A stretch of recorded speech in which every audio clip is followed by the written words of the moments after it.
Alhamdulillah, asyhadu an la ilaha illallah wa asyhadu anna Muhammadan abduhu wa rasuluh la nabiyya ba'da amma ba'd.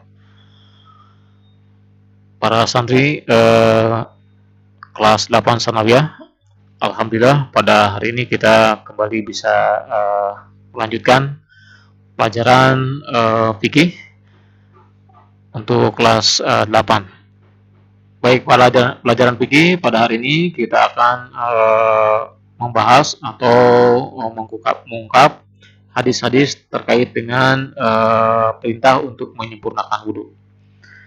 Terus sekalian, baik yang pertama adalah hadis yang diriwayatkan oleh muttafaq alaih atau Bukhari Muslim. Di hadis ini diungkapkan yaitu wa'an Abi Hurairah, dari Abi Hurairah radhiyallahu anhu qala, ia bersabda, qala Rasulullah SAW, bersabda Rasulullah SAW, idas taikodo ahadukum min manamihi, apabila bangun seseorang di antara kamu dari tidurnya, fal yastansir, maka istinsarlah atau membuang udara dari hidung, ya, istinsar disebutnya salasan 3 kali.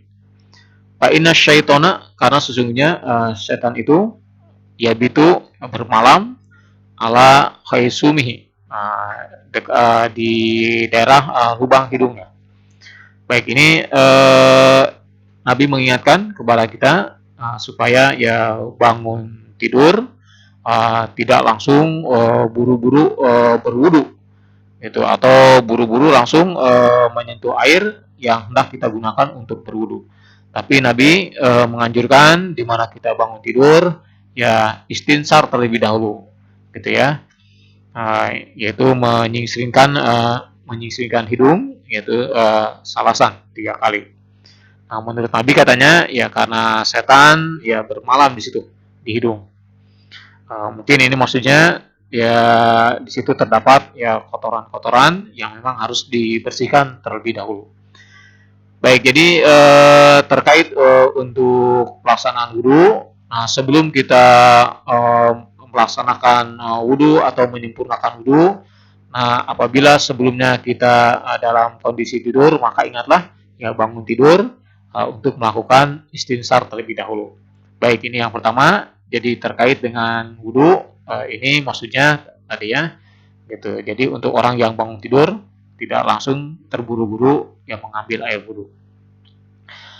Baik, yang kedua hadisnya masih dari Abi Hurairah, yaitu anhu, dan darinya dari Abi Hurairah, idas taikodo ahadukum, apabila bangun seseorang di antara kamu, min naumihi, dari tidurnya, pala yagmisu yadahu, maka janganlah memasukkan tangannya bil inai, ke dalam sebuah bejana yang berisikan air, hatta yagsilaha, sehingga ya mencucinya terlebih dahulu, yaitu salasan 3 kali. Fa innahu, karena sesungguhnya la yadri, kita tidak tahu, aina batat yadahu, di mana tidurnya tangan itu, begitu. Baik, nah ini yang kedua juga Nabi mengingatkan untuk orang yang bangun tidur ketika hendak berwudu. Nah, di samping tadi di hadis sebelumnya Nabi mengingatkan yaitu agar istinsar terlebih dahulu. Nah, yang kedua ini juga Nabi mengingatkan, nah tangannya ini hendaknya dicuci terlebih dahulu, begitu ya. Dicuci, jangan bangun tidur tangan langsung masuk ke dalam bejana yang berisikan air untuk berwudu itu. Nah, hendaklah ya tangannya cuci dulu. Nah, Nabi menyebutkan ya cuci dulu 3 kali. Nah, baru setelah itu kita melakukan wudhu. Nah, kenapa demikian? Karena kata Nabi ya layadri, karena kan tidak tahu aina batat ya ketika kita tidur tangan berada di mana nih, begitu ya, atau menyentuh apa, kita tidak tahu. Nah, ini untuk menghindari dari hal-hal yang tidak baik ya, terlebih terkait dengan kesehatan tubuh kita, maka ya tangan ya hendaklah dibersihkan terlebih dahulu. Nah, baik, jadi memang ya terkait dengan masalah mencuci tangan ini Nabi memang sangat perhatian begitu ya. Nah, baik, ini yang kedua. Terus yang ketiganya, nah ini baru memasuki ya hadis di mana kita dianjurkan untuk menyempurnakan wudhu. Baik, hadisnya adalah Waan Lakitin bin Sabiro, dari Lakit bin Sabiro radhiyallahu anhu, qala, ia berkata, qala Rasulullah SAW, bersabda Rasulullah SAW, kata Nabi, ya kata Rasulullah, asbigil wudu'a, ya sempurnakanlah oleh kalian wudu. Gitu ya. Nah ini Nabi tegas ya, Nabi mengungkapkan jadi sempurnakan wudu itu.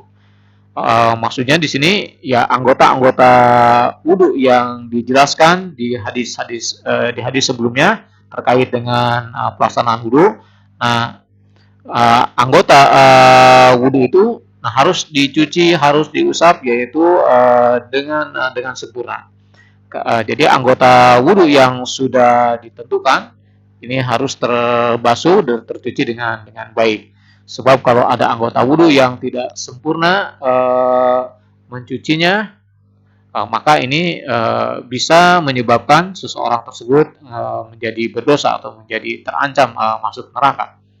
Oleh karena itu terkait dengan wudhu, nah ini jangan dianggap sepele, jangan dianggap kecil gitu ya. Karena Nabi berpesan ya sempurnakan wudhu itu. Kemudian juga jangan lupa ketika berwudu ya Nabi menganjurkan wa khalil baina asabi, dan selat-selati gitu ya, kata Nabi, selat-selatilah baina asabi di antara jari-jari itu. Baik, jadi apa bagian jari-jari ini tidak hanya dicuci, tidak hanya dikocok kocok saja tangan, tapi asabi, yaitu di selat-selati bagian jari-jarinya.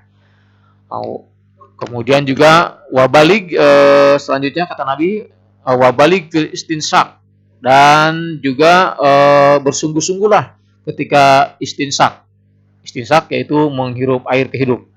Nah, jadi ini juga lakukan dengan cara ya bersungguh-sungguh sampai terasa air itu memang benar-benar masuk ke dalam hidung. Nah, itu anjuran Nabi. Illa, kata Nabi di sini ya, illa kecuali antakuna soiman, kecuali kalau kamu sedang saum. Nah, hati-hati gitu ya ketika memasukkan air ke hidung, atau juga termasuk juga ketika berkumur-kumur, hati-hati ini jangan sampai tertelan, karena itu nanti bisa membatalkan saumnya begitu.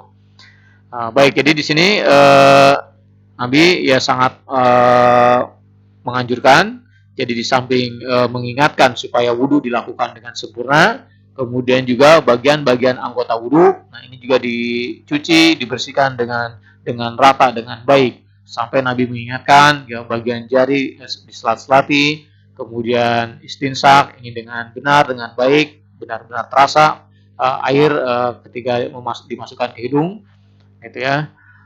Nah, ini pesan Nabi. Baik, dari sini ini hadis riwayat Imam yang 4, kemudian disahkan oleh Ibnu Huzaimah, kemudian juga Abu Daud. Nah, ini juga bahkan Abu Daud juga menambahkan, yaitu dalam riwayatnya Abu Daud menemukan pesan Nabi, idza tawadda'ta famadmin gitu. Dan jangan lupa juga apabila kalian berwudu, famadmin, ya kalian hendaklah berkumur-kumur begitu. Jadi berkumur-kumur ini walaupun tidak masuk bagian rukun dalam wudu, tapi ya Nabi mengingatkan jangan sampai terlewat begitu. Tetap itu lakukan, yaitu pamadmin, berkumur-kumur. Baik para santri sekalian, nah ini sebagai pelengkap ya, sebagai hal-hal yang terkait dengan wudhu, dan juga sehingga wudhu kita rapi, sempurna. Maka apa yang disebutkan oleh Nabi tadi terkait dengan menyelat-nyelati jari-jari, kemudian juga istinsak, dan sampai juga pamadmin, yaitu masalah berkumur-kumur. Ini lakukan dengan sebaik mungkin, lakukan dengan sungguh-sungguh, karena dengan berwudu ini akan menentukan sholat yang akan kita lakukan. Di mana wudu tidak sempurna, di mana wudu tidak sah, maka ini akan berefek kepada sholat. Maka sholatnya pun ini tidak sah nantinya.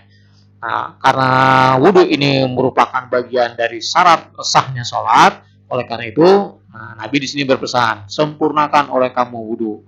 Begitu. Nah, setelah sempurna, begitu ya, silahkan kalian untuk melaksanakan sholat. Baik, jadi dari ketika berwudu, lakukan sebaik mungkin. Baik para santri sekalian, untuk hari ini ya pelajaran fikih kelas 8 kita cukup sampai ya masalah perintah untuk menyempurnakan wudu. Demikian yang bisa saya sampaikan. Terima kasih atas perhatiannya. Assalamualaikum warahmatullahi wabarakatuh.